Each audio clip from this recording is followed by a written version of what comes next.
5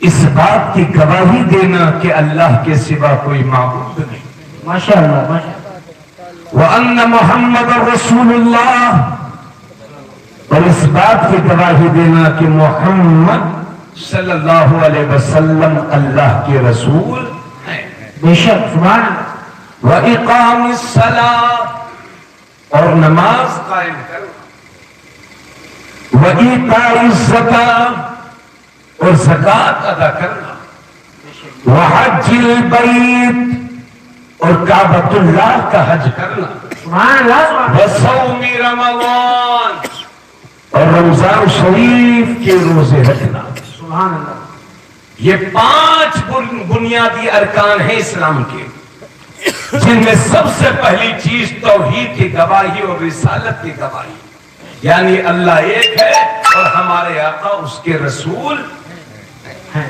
ارے تھوڑا سا بیداری سے سنیے، اللہ ایک ہے، اور اسی ترمذی شریف کے ایک حدیث ہے، یہ ہمارے مولوی شمیم صاحب بیٹھے ہوئے ہیں جو مشکات شریف پڑھتے ہیں ہمارے مدرسہ ظلم انفارہ میں، تو ابھی غالباً 3-4 دن پہلے یہ حدیث پاک گزری ہے کہ اسلام کے 70 درجے، ان میں سب سے افضل درجہ یہ کہنا ہے کہ اللہ کے سوا کوئی معبود نہیں، یعنی لا الہ الا اللہ، سبحان اللہ، سبحان اللہ، اور سب سے ادنا درجہ ہے راستے سے تکلیف دہ چیز کو ہٹانا۔ واہ واہ واہ، ٹھیک ہے، سبحان اللہ، سب سے افضل درجہ لا الہ الا اللہ۔ مگر ہم دیکھ رہے ہیں مسلمان نیتا گیری میں پڑھ کر کے اس کو یہی پتہ نہیں ہے کہ ہمارا ایمان سلامت بھی ہے کہ نہیں۔ خیر ہے، اللہ نے اچھا خاصا مسلمان بنایا ہے، مگر یہ پہچان دوسروں کسی بنانے پر تلا ہوا ہے۔ میرے دوستو، آج کے دور کی سب سے بڑی ضرورت یہ ہے کہ اپنے بچوں کے ایمان کو بچائیے۔ بے شک، اگر آپ نے اپنے بچوں کے ایمان کی حفاظت کر لی اور ان کے ایمان کو بچا لیا، سمجھو آپ ایک بہترین اور کامیاب باپ بن کر کے دنیا سے جائیں گے۔ سبحان اللہ، سبحان اللہ، ہمارے بچوں کی ایمانی کمزوری کا حال، اللہ اکبر، میں نے بھی بتایا تھا نا کہ اللہ نے اچھا خاصا مسلمان بنایا۔ بولو بھائی، توجہ کرو، اب یہ ہمارے بچے ہاتھ میں لال دھاگا پہنے گھومتے ہیں، سب کو معلوم ہے بھائی لال دھاگا، بھارت کا سمویدھان یہ کہتا ہے کہ ہر مذہب والوں کو اپنے مذہب کی روشنی میں اپنی زندگی گزارنے کا حق ہے۔ پتہ چلا یہ لال دھاگا، یہ علامات کفر ہے آج کے دور میں۔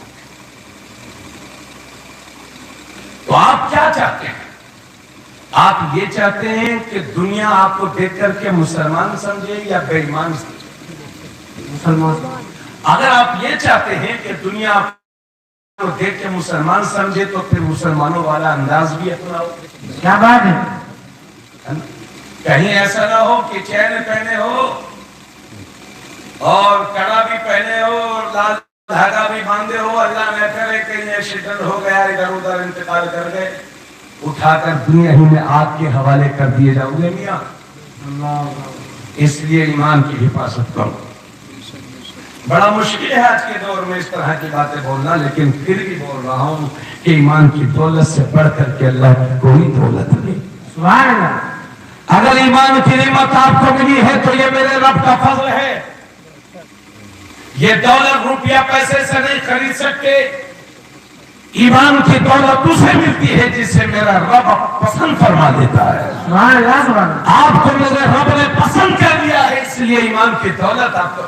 سبحان اللہ، تو اس دولت پر قائم رہو، لا الہ الا اللہ پڑھتے رہو۔ ابھی ہم دیکھ رہے ہیں ایمانی کمزوری کا عالم یہ ہے۔ نام ہے عبد الرحمان، پوچھو بھائی صاحب آپ کا نام کیا ہے تو جواب دیں گے لوگ حضرت مجھے راجو کہتے ہیں۔ نام ہے محمد، ان سے پوچھو آپ کا نام کیا ہے، لوگ کہتے ہیں حضرت لوگ مجھے بھڈو کہتے ہیں۔ نام ہے زبیر، پوچھو آپ کا نام کیا ہے، حضرت لوگ مجھے پیار سے شانو کہتے ہیں۔ شانو، گڈو، پپو اور راجو میں آج کا مسلمان جھگڑا ہوا ہے، نام ہے محمد، لیکن کسی کو بتانے کے لیے تیار نہیں ہے، جبکہ میرے نبی فرماتے ہیں جس کے 3 بیٹے ہوں اور اپنے 3 بیٹوں میں سے کسی کا نام محمد نہ رکھے تو سمجھو وہ گویا کہ دین سے بخیل ہے، دین سے جاہل ہے۔ حضرات غور فرمائے، ادھر میری طرف دیکھیے گا، بارش برستی رہے گی، آپ کی سماعتیں حاصل رہے تو انشاءاللہ کم وقت میں بھی بہت اچھا کام دین کا ہو سکتا ہے۔ آج کے دور میں سب سے بڑی ضرورت یہ ہے کہ اپنے ایمان کی حفاظت کرو۔ ہم دیکھ رہے ہیں کبھی ہریانہ میں، کبھی پنجاب میں، کبھی جھارکھنڈ میں ساری گنڈے مل کر کے ہمارے بچوں کو گھیر لیتے ہیں اور زبردستی ان سے کلمات کفر کہلواتے ہیں۔ میری قوم کے بچوں، میں بس یہی آپ سے بتانے کے لیے آیا ہوں، اگر اس طرح کے حالات، اللہ تمہاری جان و مال میری جان و مال کی حفاظت کرے، مگر اس طرح کے حالات اگر تمہاری زندگی میں تمہارے سامنے کبھی آ جائیں تو خدا را زندگی کی آخری سانس تک ایمان کا سودا مت کرنا اور زندگی کی آخری سانس تک اپنی زبان پر کلمہ کفر نہ لانا، اس لیے کہ اگر موت نہیں ہے تو کوئی مار نہیں سکتا اور موت آ گئی ہے تو کوئی بچا نہیں سکتا، مگر زندگی کی آخری سانس تک کلمہ پڑھتے رہنا، لا الہ الا اللہ بولتے رہنا، اس لیے کہ اگر اسی حالت میں مر بھی جاؤ گے تو شہید کہلاؤ گے اور بچ جاؤ گے تو غازی کہلاؤ گے۔ نعرہ تکبیر، نعرہ رسالت، مذہب اعلی حضرت، مذہب اسلام، مذہب اسلام، خطیب ہندوستان حضرت علامہ مفتی جاوید نائب صاحب قبلہ جمعی، کیا کہنے بابا؟ قادری در قادری ہے، قادریوں میں اٹھا قدر عبد القادری قدرت نما کے واسطے۔ آپ حضرات سے بھی کہوں گا کہ زیادہ اپنے ناموں کے ساتھ قادری لکھا ہے جی، قادری رضا بھی سب اچھی چیز ہے۔ محسن سامعین توجہ فرمائیں گے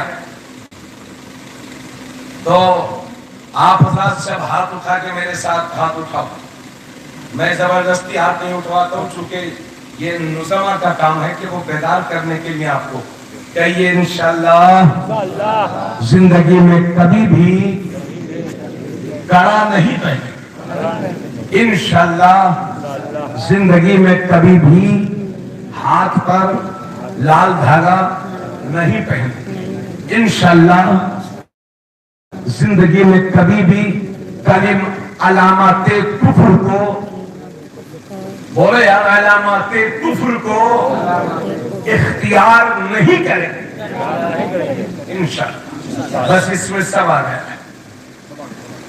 بچاؤ اپنے بچوں کے ایمان، سمجھ گئے؟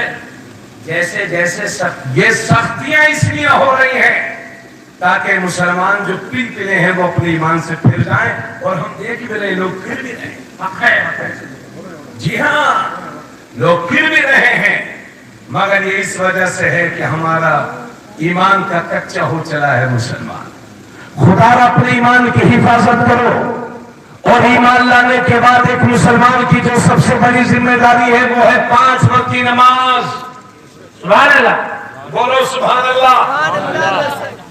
جشن سرکار تاج الشریعہ تو منا رہے ہو، مگر اسی کو سرکار تاج الشریعہ سے زندگی میں کبھی نماز، بالغ ہونے کے بعد کبھی نماز قضا نہیں ہوئی، جو سفر میں قضا ہوئی تو ان کو عطا فرمانی جان بوجھ کر کے، اس شخصیت نے کبھی نماز قضا نہیں کی۔ سبحان اللہ۔ اعلیٰ حضرت 14ویں صدی کے مجدد جن کے مسلک کا نعرہ ہم لگاتے ہیں، ان کے بارے میں یہ بھی جان لو کہ 5 وقت کی نماز مسجد میں جماعت سے پڑھا کرتے تھے، مزاج میں حرارت تھی، اس کے باوجود فرض نماز بغیر امامہ شریف کے اعلیٰ حضرت نہیں پڑھتے۔ سبحان اللہ۔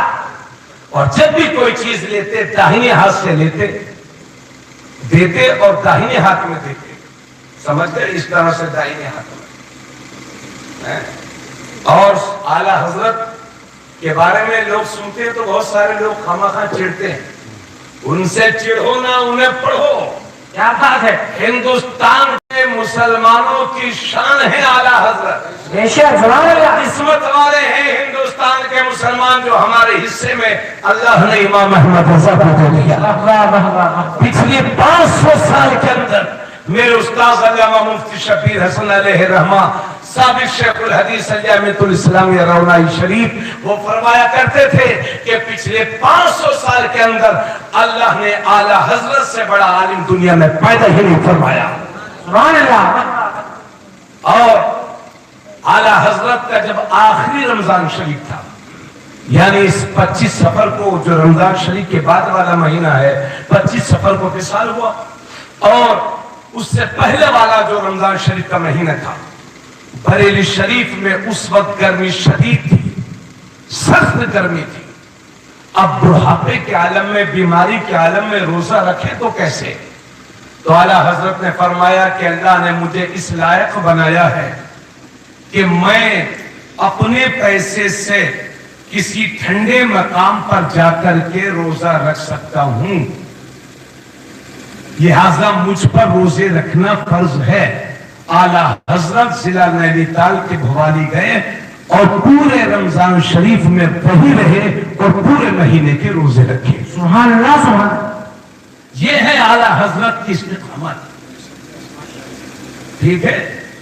تو اس لیے صرف اعلیٰ حضرت کی کتابیں تو ہیں ہی، ان کے عمل کو بھی دیکھو۔ ایک دن حضرت علامہ صدر الرفاظ علامہ سید نعیم الدین مراد آبادی فرماتے کہ حضرت آپ کی کتابوں میں بڑی سختی کے ساتھ جواب دیا گیا ہے، ایسا کریں کہ حضور کچھ نرمی اختیار فرمائیں، کیونکہ لوگ جب آپ کی کتابوں کو دیکھتے ہیں، جب شروع میں ہی دیکھتے ہیں تو بس رکھ دیتے ہیں، پڑھتے بھی نہیں۔ اگر نرمی سے لکھیں گے تو اور لوگ بھی کتاب پڑھیں گے، فائدہ اٹھائیں گے۔ تو اعلیٰ حضرت رونے لگے، فرماتے ہیں مولانا نعیم الدین خواہش تو یہ تھی کہ اللہ میرے ہاتھ میں تلوار دیتا، کیا کہنے ہیں، گستاخان رسول میرے سامنے ہوتے تو سر کر دیتا، زندہ باد، مگر یہ میرے بس میں نہیں ہے، تو اللہ نے قلم کی طاقت دی ہے، تو قلم سے نبی کے گستاخوں کا رد کر رہا ہوں۔ سمجھے یہ کیسے ہو سکتا ہے کہ نبی سے محبت کا دعویٰ بھی ہو اور نبی کی شان میں گستاخی کرنے والوں کو پسند بھی کرتے ہو؟ یہ کیسے ہو سکتا ہے؟ آپ ہنسی مذاق سمجھتے ہیں لوگ اس کو بھی۔ یہ میرے ہاتھ میں دیکھیے، نماز کی عادت بعد میں کروں گا، پہلے اس کو سمجھیے۔ یہ میرے ہاتھ میں 10 کا نوٹ ہے، بھارت کی سب سے زیادہ دوڑتی ہوئی کرنسی 10 کا نوٹ ہے، اس میں لکھا ہے 1، اس کے بعد بنا ہے 0، مال بنا 10 روپیہ، اسی پر 1 0 اور لگا دو، پھر کتنا بنے گا؟ 100۔ تھوڑا بولتے رہیے، پھر 100 روپیہ ہو جائے گا۔ یعنی یہ دیکھیے، یہ 10 کا نوٹ بھی ہے، 1 پر 1 0 لگا تو 10 روپیہ، 1 پر 2 0 لگا تو 100 روپیہ، اسی پر 1 0 اور لگائیے تو 1000، اسی پر 1 0 اور لگائیے تو مال بنے گا 1 لاکھ، اسی پر 1 0 اور لگائیے مال بنے گا 10 لاکھ۔ یعنی اس اکائی پر 0 بڑھاتے رہیے، مال بڑھتا رہے گا، قیمت بڑھتی رہے گی۔ اب ایک بات بتائیے، اس 1 کو ہٹا دو، اس اکائی کو ہٹا دو، اب مجھے بتاؤ کتنا بچا؟ 0 0 0 0 0۔ چاہے سیتا پور پر 0 لگاؤ پھر بھی 0، چاہے رامپور کا 0 لگاؤ پھر بھی 0، چاہے نونپارا پر 0 لگاؤ پھر بھی 0، چاہے لکھنؤ پر 0 لگاؤ پھر بھی 0، کیونکہ ان 0 کی قیمت اس اکائی کے ساتھ ہے۔ چاہے گورکھپور پر 0 لگاؤ، چاہے سہارنپور پر 0 لگاؤ، پھر بھی 0 ہی رہو گے، کیونکہ ان 0 کی قیمت اس اکائی کے ساتھ ہے۔ اگر اکائی ہے تو 10 ہے، اکائی ہے تو 100 ہے، اکائی ہے تو 1000 ہے، اکائی ہے تو 10,000 ہے، اکائی ہے تو 1 لاکھ ہے۔ مجھے کہہ لینے دیجیے گویا کہ اسی اکائی کی طرح ہمارا ایمان ہے۔ اگر ایمان ہے تو نماز قبول ہے، اگر ایمان ہے تو روزہ قبول ہے، اگر ایمان ہے تو حج قبول ہے، اگر ایمان ہے تو عمرہ قبول ہے، اگر ایمان ہے تو سب کچھ قبول ہے، ورنہ سب کچھ فضول ہے۔ نعرہ تکبیر، نعرہ رسالت، مشرق اعلیٰ حضرت، مذہب اسلام، مذہب اسلام، حق خطابت۔ ایک بات اور بتاؤ آپ حضرات، ہم 2 چیزوں سے بنے ہیں۔ کتنی چیزوں سے؟ 2۔